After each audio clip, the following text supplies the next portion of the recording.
Hit by a truck. One day in 1986, I had sold yogurt, bought bread, and was heading home on foot.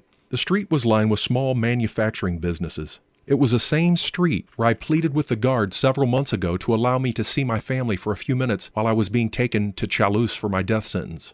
Some of my friends and relatives also had businesses there. As I was walking, I realized that a few religious guards were driving back and forth down both sides of the road. They slowed each time they approached me, looking at me strangely. Although I was unnerved, I tried to look unassuming. As I neared the workshop of a friend, I decided to go in. I told him I thought something may happen to me. He offered to take me home in his car, but I didn't want to cause trouble for him.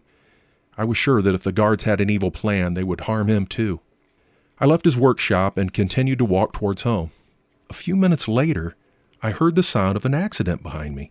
I turned around and saw that a guard's SUV was pushing a larger truck onto the sidewalk area so it could hit me.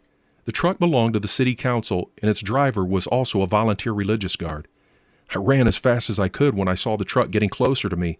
In a split second, I decided to throw myself into a deep ditch that ran parallel between the sidewalk and the street. However, the truck caught my left foot and twisted me in the air and threw me down into the ditch. Everything went black. When I opened my eyes, many people gathered around me. My left leg had abrasions, my ankle was dislocated, and my heel was broken. Some people wanted to take me to the hospital, but friends advised against it, afraid that a government agent could kill me by injection and nobody would know it. They took me to my home and brought 2 traditional doctors to care for me. By the time the doctors arrived, my leg was swollen and black, making the job harder for them and extremely painful for me. As they worked to set the bones, the severe pain caused me to vomit and faint several times.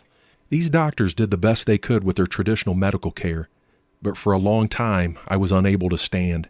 It was a year before I was able to walk again. Even then, I limped from the pain.